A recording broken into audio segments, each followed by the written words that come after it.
Hare Krishna,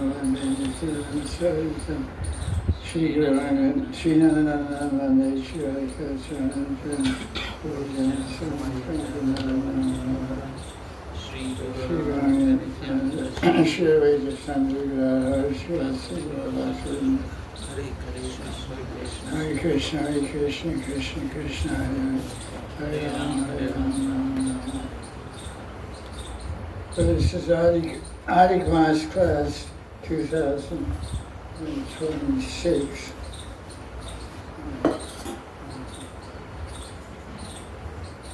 And yesterday we were talking about birth in Varsana,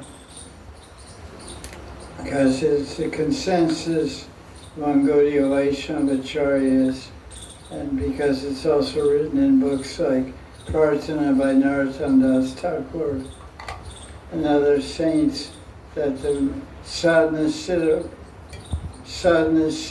in Raghunaga Bhakti will take birth in Varsana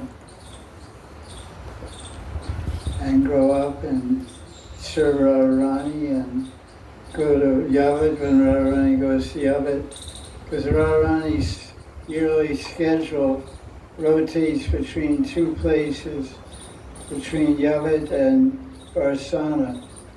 Sri Krishnadas and Gaur Govinda Guitika, he explains, and other acharyas give slight variations on the schedule, but they're pretty much in agreement. The Radharani spends 3 months of the year in Varsana, then she moves to Yavat for 3 months, and back to Varsana, and back to Yavat. So the key times of the year, the festival, intimate, ecstatic festival times of the year, Radharani is in Varsana. For example, Radharani comes to Varsana in January, Magh Mas, and she stays until Magh, and then there's Falgun and Chaitra. She stays up until Chaitra Purnima. So that when she's in Varsana, she observes Magh Mas Vrat. So early in the morning she's going to Yamuna to bathe. That's a Magh Mas Vrat. This is described in Chamatkara Chandrika by Vishnu Chakravarti Thakur. So he describes how Radharani, on the plea of taking an early morning bath in Magh Mas, goes to Yamuna. Because you have to remember, in Krishna Lila, Yamuna flows right by, from Nandagram, it goes down to Varsana, it comes down to Govardhan. Now it's way over there. But Krishna Lila time, Yamuna didn't mean going from Varsana all the way to Vamshivat or Govishore. It meant just going down the hill. You're up on the top of the hill, Nandagram, you come down the bottom of the hill, and Yamuna's right there. So, this Chamatkara Chandrika describes in Magh Mas, Radharani's taking an early morning bath, but actually she's meeting Krishna in the kunjas on the bank of the Yamuna. So, there's a pastime where Radharani's sister-in-law, Kutila, she's suspicious. She says Radharani's going to take a bath. So one day she goes early in the morning to Nandagram, Kutila. She said, "Where's Krishna right now?" "Oh, he's taking an early morning bath at Magh Mas. He's out in the Yamuna." Oh, that's right. So then she goes around here and there, and she finds some kunja, and sees Sakhis and manjaris outside guarding, and smells Radharani and smells Krishna. She runs home and gets to Abhimanyu, and Krishna disguises himself as the whole big thing. So that's, so from Magh Mas to Guru Purnima, holy time. What else is there? Vasant Ras, Vasant Panchami, it's a big celebration. All these times, Radharani's in Varsana. And then in March it's like March, beginning of April, she goes to Yavet Gram, April, May, and June. What's going on April, May, and June? Nothing. Sweating. It's hot. There's not much going on. And then what happens in July, August, September? Radharani's birthday, Krishna's birthday, Balaram's birthday, Julan Yatra. Julan Yatra. What else? Vamniyar, Jamuna Kali, Jalkali, all kinds of wonderful pastimes happen. Radharani's in Barcelona. And then it comes Kartik time. Kartik time, she's not in Barcelona. She's in Yava. So it's like this. So we were discussing about birth in Barcelona yesterday. And so we cited Gita Mala and the poem, or I guess it's rather songs, a group of songs, several songs by Bhaktivinoda Thakur, which we call Sri Lalasa, hankering and desiring for spiritual perfection. He minutely describes step by step, pada by pada, how manjari is born in Varsana and grows up and does distant sevas and all this. So I explained this, and my guru said, I just repeating what I said yesterday, and I'll elaborate on that also, just to clarify it. First of all, he said, this may happen, yes, it may happen like this, like described by Bhaktivinoda, or it may not happen. This is Bhaktivinoda Thakur's view. So then it's interesting, Gurudev's way he answered it. Then he switched and he said, in Srimad Bhagavatam, which of course are Mukhya Praman, he always goes Bhagavatam, he's a Bhagavatacharya. He said, we see the description of Krishna's birth. It's described. But, so my Gurudev is saying, Krishna's birth is described, but we don't worship birth. What do we worship? We worship Kaishwara Leela. There's Balya Leela, Poganda Leela, and Kaishwara Leela, or Yovan Leela, 12 to 15. We don't worship the coward voice and playing Yagasura. We don't care anything about that. We care about Krishna and the Gopis. And that all begins from 12, 13, 14. So it's called Kaishwara Leela. And all the acharyas and all these 609, they all say this is, Jayarana Madhav, not Kunda Vihari. Kunda Vihari, worship Kunda Vihari. So, they said Krishna's birth is described, but in Manjari, Raganuga Bhakti Manjari Bhava Sadhana, we constantly concentrate on Krishna's Kishoru and age and worship him accordingly. Similarly, a sadhana siddha devotee is born in Prakat Leela, Krishna's manifest pastimes in some universe on some earth planet. But our main concern is serving Radha and Krishna in our mature manjaris through. So we don't really care about all this growing up stuff. So now, how does it work? First of all, you have to bust out of your material brain and conception. They're all box. It's a box. So you think, okay, born means I was born here. After 11 years of living, I became 11 years old. Is that the same way it works in the spiritual world? No. You have to be 11, past 11 years? First of all, what's absent in the spiritual world? Time. There's no time. So now you see it. Now you're born today, and you're grown up tomorrow. So you take birth. So what about Sukadeva Goswami? He took birth at 16 years old. How old was he? Well, how big was he when he came out? 16.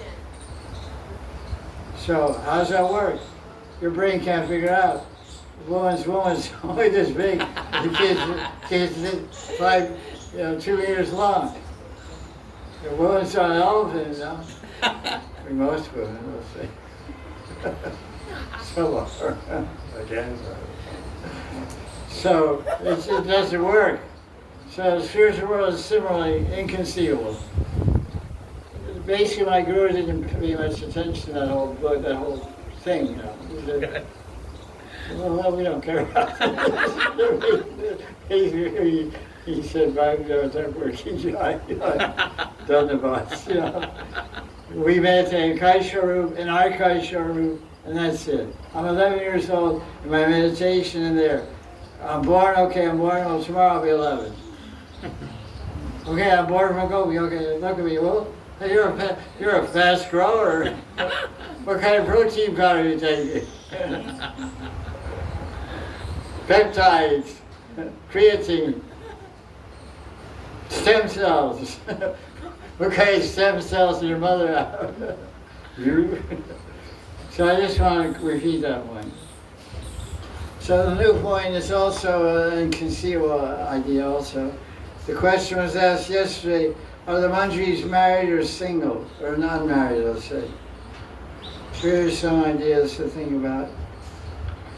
And it's not a fixed law. Some are married, some are not married. When I asked my guru this, are the manjaris married, he laughed. A lot. He said, I said, he laughed and he wasn't answering. I said, well, so what's the answer? I like your laughter, it's cute, but we were very intimate, so I could get away with that. He was quite older than me, but we were very friendly, so intimate. So I said, okay, so what's the bottom line here? He said, the manjaris have chayapati. Pati means husband, chaya means shadow. So how real is your shadow? So your shadow got hungry? Your shadow get tired?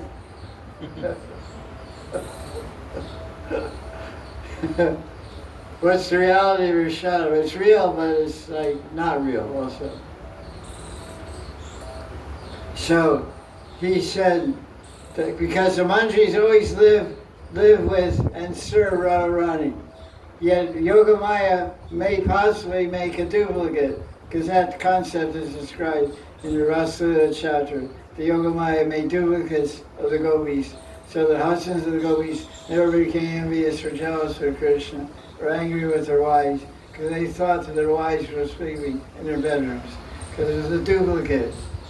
There's a duplicate Patni, a duplicate wife made by Yogamaya. The real wife, the real Shakti of Krishna, the Sri Shakti of Krishna, that wife was dancing all night of Brahma with Krishna and Rasalila. So my guru says not only one way, being quoted. Vishwanath Chakravarti's commentary on Urjuna Mani, which I believe is called Ananda Chandrika, he said, quote, some servants of Srimati Radharani were unmarried and others were married, like Rupa Manjari. Kanyaka eva Kashtana. So, Kashtana means some. Some were Kanyaka. Kanyaka eva Kashtana. Narottam Das Thakur says in Prarthana, when will I be, Narottam Das, what's his Manjari name? What did you say? Champak. Yeah, Champak Manjari. Champak Manjari, Narottam Das Thakur, his Manjari named Champak, like a flower. He said, when will I be married in Yavat? So the general, but this is optional praman. And then my Gurudev, that's what it means to be a pandit. He quoted chapter 2 of Govinda Lilamrita, verse 57 and 58, which is a very interesting idea to give an answer, which I would never catch this. Because my Gurudev, he knew the Govinda Lilamrita by heart. Because when I asked him what book to cultivate, or to culture, as he would say, to culture Astakara, I said, which is the best book? He said, Govinda Lilamrita, which he studied with Pandit Ramdas and Priya Charan Baba and other Babas from Bhagavat Nivas in Vrindavan. And my Gurudev lived 10 years, 12 years in Vrindavan. So they went together through Govindamrita. They all memorized all the verses and discussed regularly. So in chapter 2, verse 57, 58, this is for the answer to are the manjaris married or not. 57 says, it's a very interesting idea here. The Sakhis, this verse 57, chapter 2, go into the Lamrita. Meanwhile, the Sakhis, headed by Lita, left their own homes and quickly came to Varsan to meet Radharani. But even before this verse 57, that was 56, verse 57. Even before Radhika got up, the maidservants were waiting next to the bathing platform with all the bathing utensils for Radharani. So he cited this, the manjaris don't live anywhere but Varsan, they live with Radharani. They're already up, they didn't come from some house. The Sakhis came from a house. The manjaris are right there in the bedroom. They're right there. She woke up, they're there. They didn't have to come. So there's a distinction made by Krishna and Kaira. The Sakhis are coming from their house, which means another house. Because they all have their own houses. But the manjaris are living right with Radharani. So if they're living with Radharani, it means they're not married. That's a very interesting way to answer it. But if I'm living with you, you can know whether I'm married or not. If you're a lady, you'll definitely know. I won't be living with my wife and you at the same time. I don't think so. Maybe, I don't know. Be pretty tolerant. Not too, it's not like old days, it's 100 queens, one guy, you know. They all tolerate each other sometimes and kill each other also. That just goes on. A little strychnine in your coffee or in your drink. So they didn't come from any home. So now look at verse 1 in Vilakusmanjali.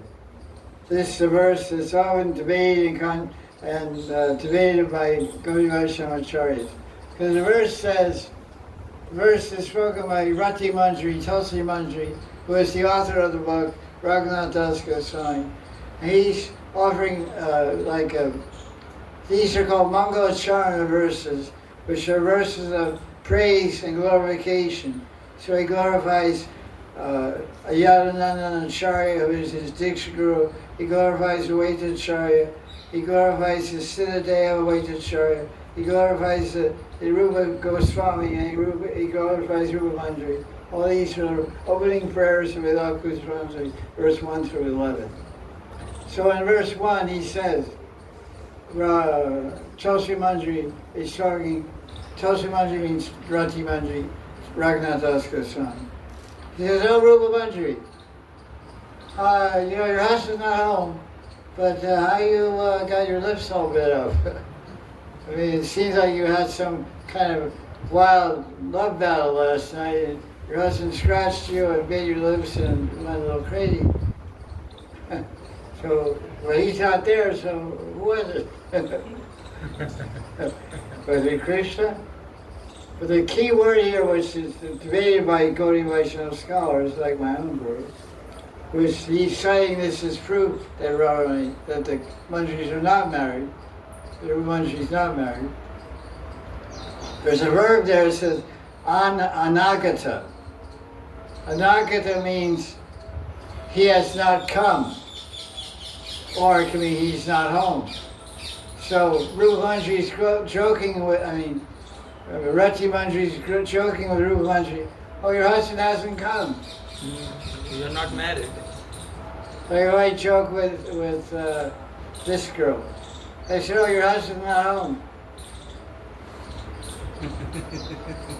Is that true? I did that last time. Yeah, that's true. Yes, it's true. Your husband's not home. You don't have one.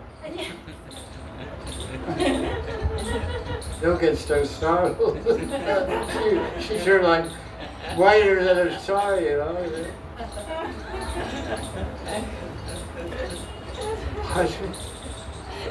It's like, silver bullets and vampires. You can only kill a vampire with a silver bullet or a cross.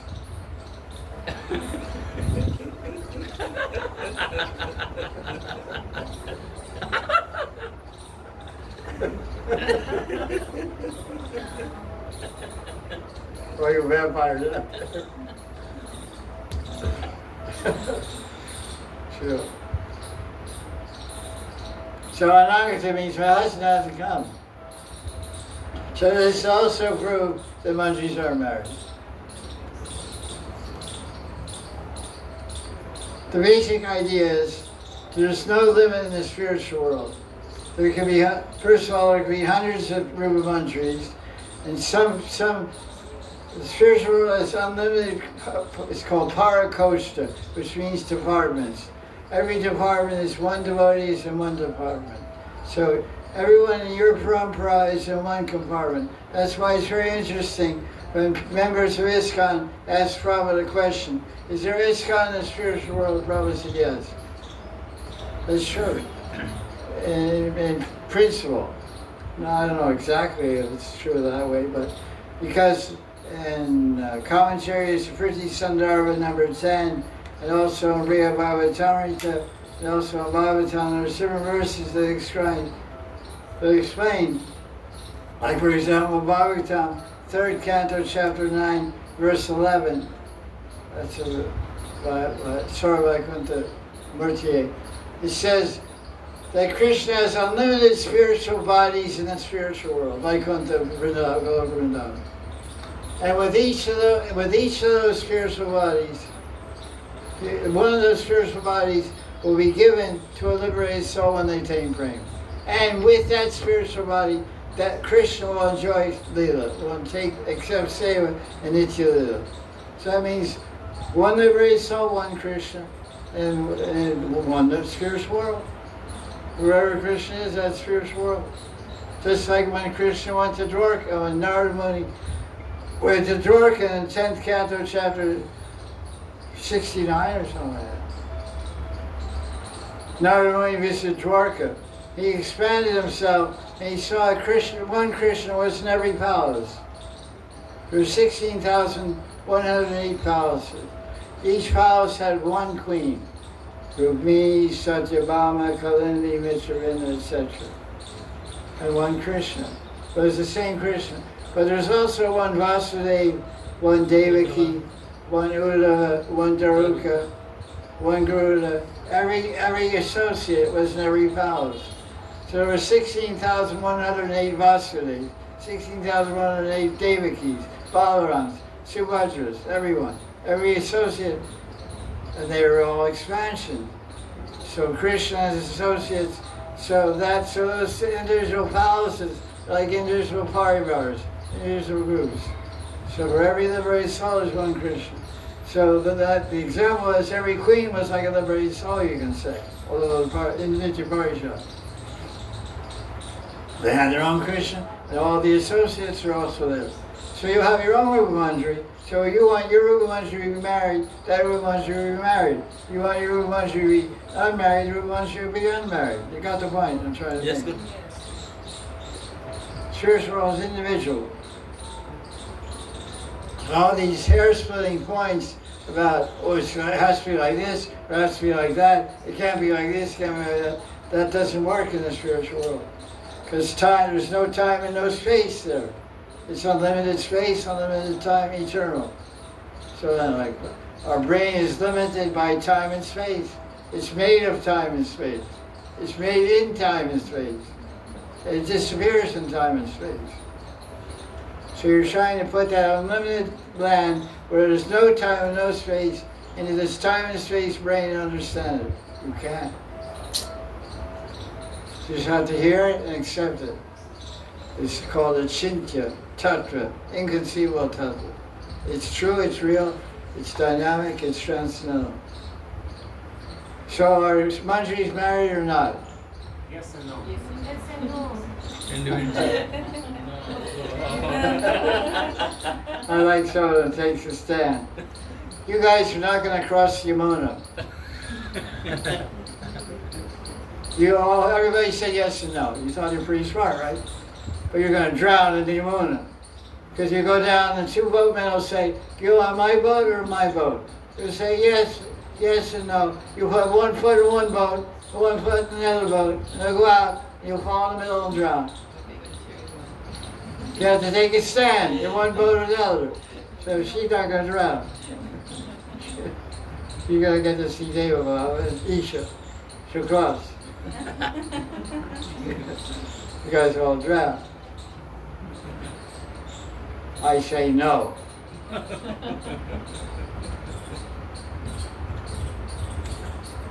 The way I adjust is like this. In my spiritual world, No manjari is married. that's not like that. I have an older sister. When she gets married, moves to Yemen. I give her 5 lakhs. She builds me an apartment on her roof. I live there. Single. 20,000 rupees a month. Sound familiar?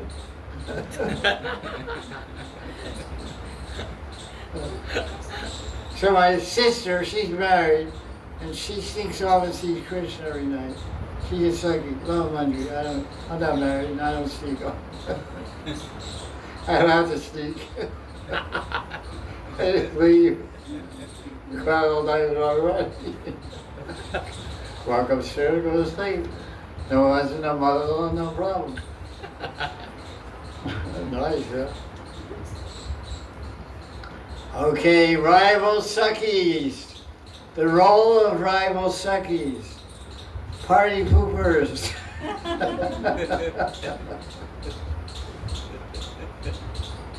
PP. What are the Sakhis called? Give me the name of the categories of Sakhis. Swapaksha, Vipaksha, Vipaksha, Paksha, Surya Sri Paksha, and Tatastha Paksha, Tatastha Paksha. What else? What are you going to say? That's 4 categories. Tatastha means not here, not there. Tatastha means on the fence. They're on my side or their side, I'm not sure. So you can't trust them too much. Like you guys.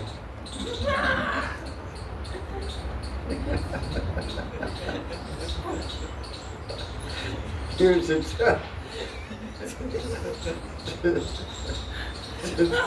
Tatastha Sakhi. And Paksha, first of all, what does Paksha mean? side. Paksha means group, means side, means division. So we say Shukla Paksha, Krishna Paksha. When we talk about the moon, the dark time of the moon is from Purnima to Amavasya is called Krishna Paksha, dark moon. And from Amavasya to full moon is called Shukla Paksha. Shukla means white, Shukla. So Shukla Paksha means the bright time of the moon. It's dark and then it gets bigger and bigger, becomes full moon. The bright time of the month. So Paksha means division, part, group. So Paksha means my group. So who are the Paksha Sakhis of Radharani? Lalita, Vishaka, Chitra, Indulekha, Champakalata, Tunga Vidya, Rangadevi, Sridevi. Lalita, Vishaka, Chitra, Indulekha, Champak, Rangadevi, Tungavidya, Sudevi.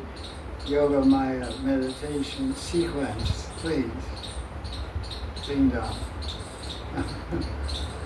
So that's called Rishta Sakhis, Mukhya Sakhis, main guy, big guys.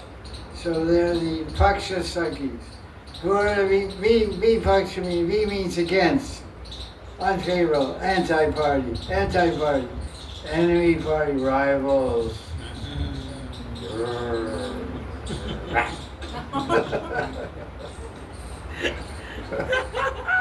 Who are they? Padma, Saibya, Bhadra. Bhadra's rival. She's called category. Category means I don't think Sarita thinks it's Maybe Sri, but she's rival. She's not in. Yes, she's not. She is. Yeah. Thunderbolt. She's got a Thunderbolt's right.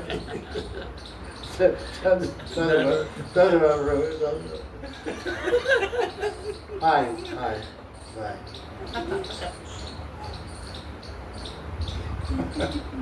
So, what's the role of these rival dirty Sakhis?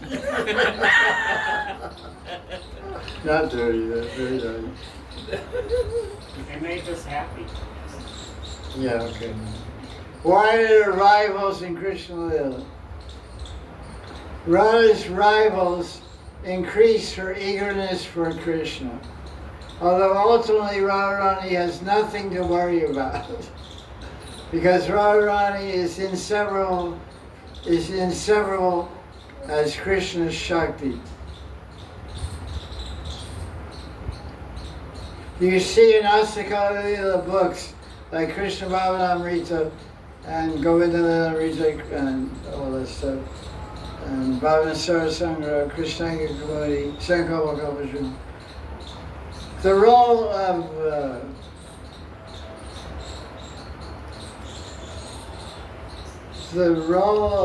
rival Sakhis is very, very limited, hardly featured there. Although in the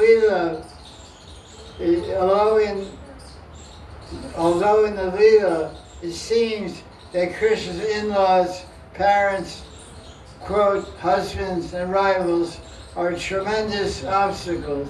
Still, most of the day, Krishna enjoys alone with Krishna.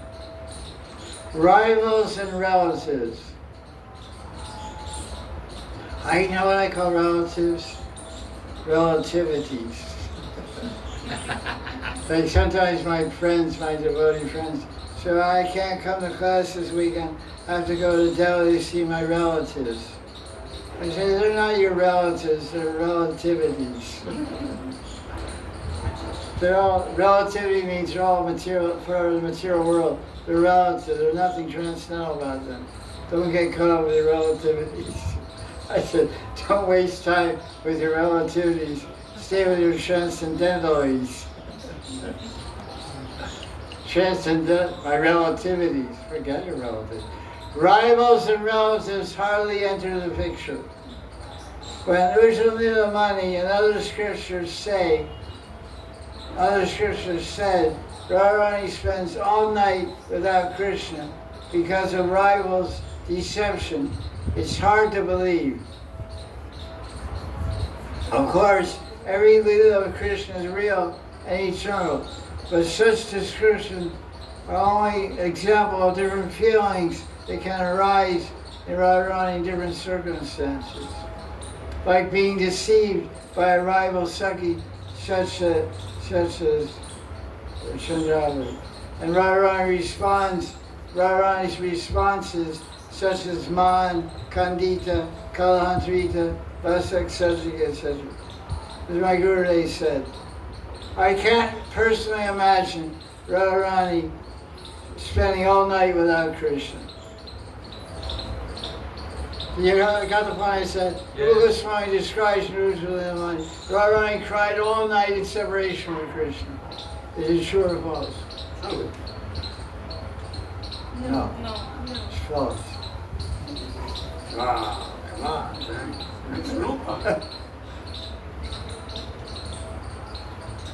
It's an exaggeration for effect. Because Krishna can't be separated from Radharani all night, first of all. And Radharani can't be separated from Krishna all night. It's impossible. So it's just for emphasis. It's like poetic license. To create an emotional despondency and increase the depth of emotion and identifying with Radharani's misery and suffering enhances the pleasure and bliss of meaning. In Brajvilas Stava number 40, Raghunath Das Goswami praises Chandravali. Who is Chandravali? Sister of Radharani. Yes, sister Radharani, because Radharani's father is who? Rishabhanu. Who is Rishabhanu's brother? Chandrabhanu. Brihadbhanu, Chandrabhanu, Bhanu. Subhanu, Bhanu. He has 5 brothers. Maharaj has 5 brothers. Rishabhanu has 5 brothers. One's called Chandrabhanu. They're all called Bhanu. Why are they all called Bhanu? Sun dynasty. Yeah. Bhanu is the name for the sun planet. Surya Vamsha. And they're all in Surya Vamsha.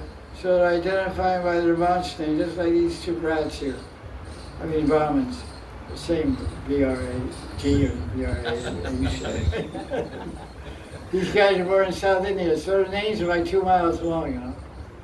But it says, I'm the son of so-and-so, who's the son of so-and-so, who's the son of so-and-so, who's born in this village and in this dynasty. But just call me Joe.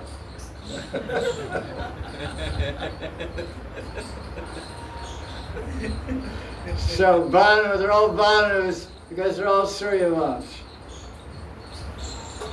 So Chandrabhanu is the brother of Rishabhanu. His daughter is Chandravali. So what does she look like? Exactly like Radharani. She's not black. She's golden. She looks like a carbon copy of Radharani. Almost. Yes. Not quite. You get a lot of dirty looks here. All these manjaris are giving me a dirty look. All these swapaksha. So swapaksha means my own group. Swapaksha, us Sakhis are called swapaksha. Swa means mine. Vipaksha, swapaksha. Tatasta and Shiridpaksha, friend, the neutral. It's called swapaksha. S-V-A. Swa. So, what's going on? So, Raghunath Goswami is praising Chandravali because she increases Radharani's fortune, her pride, and her ecstatic bewilderment and other characteristics of an amorous heroine. And that's called Nayaka.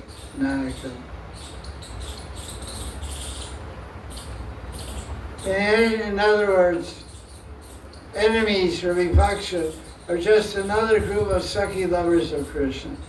They never can break Radha and Krishna's relationship permanently. They're temporary fits. Radharani just shows temporary fits of man, jealous anger, can make Swamini storm out of the kunja and run away from Krishna, but it doesn't last long. Sound familiar with some people I know. On Krishna, but it doesn't last long. Anger, jealousy, it's all part of prem ras. It flatters, here's another purpose, because what's the subject? The role of rival sex. So what other role do they play? This presence of rivals flatters Krishna's ego. It flatters Krishna's ego. You're gonna like this one. You're gonna love this one. Here we go again. Because the girls are fighting over Krishna. You're gonna say, yeah, that's the way they work. I'm sorry. I don't know about it. I'm a kind of wallflower myself, but I don't know about these kind of things. I just read in the book here. It flatters Krishna's ego. It's Chandravali and Radharani. They're all fighting over him. Oh. Yeah, I'm pretty good looking.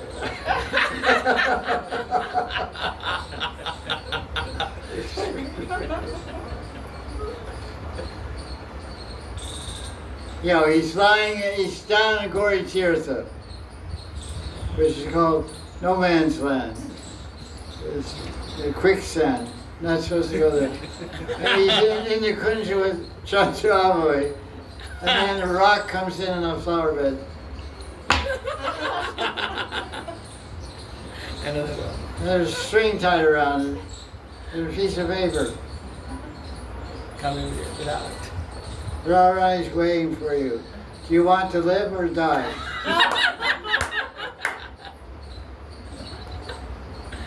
Okay. Signed X.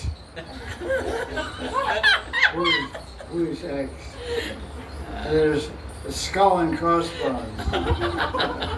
A skull and crossbones, like pirate.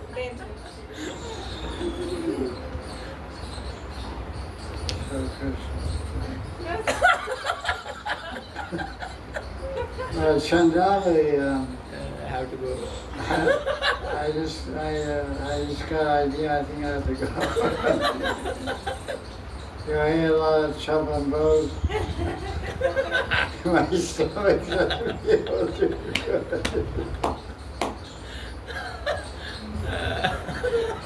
I have to go out for a little while. I'll take a bath, and I'll be right back. Just hang in there.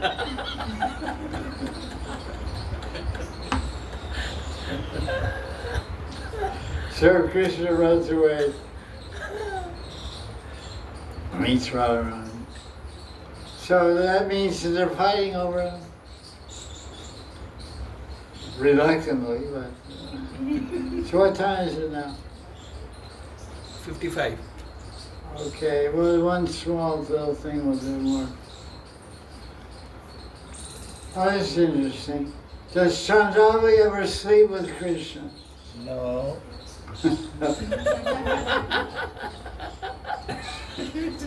All the heads are going like this. No. God, you guys are very fair. You think so? Listen, these persons are real. Chandrali is real. She really exists. Maybe the spiritual world, she doesn't exist, or our spiritual world.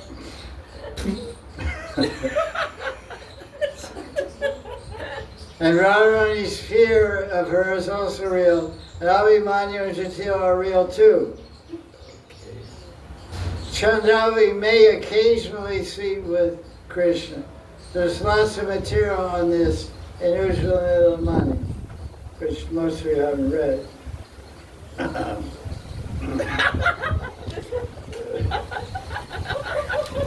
Now the wrath of God will come. Lightning bolt. Chandra. So Radharani is angry. Go get the extra money fast. Give me a chance to save yourself.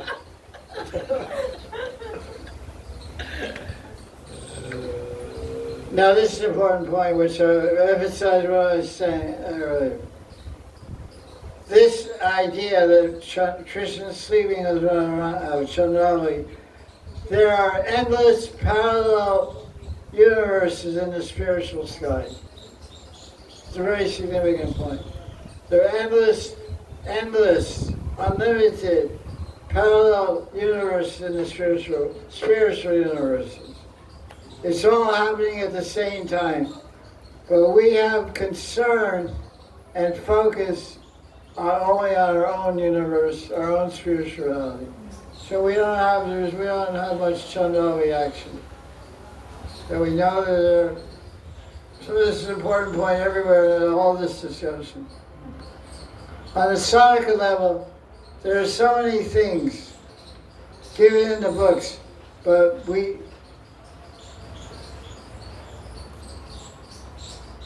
don't practice those things because the Guru hasn't given them to us. My Guru told me. Look at Hari Bhakti Las. It's in English, and how many volumes? Seven or eight volumes. Thousands of verses of rules, regulations, how to observe Janmashtami, how to observe this Ekadasi, that Ekadasi, Radhastami. So many, we do like 1% of it, we follow. So tomorrow, We'll continue. Jai Jai Shri Radhe Shyam. Okay.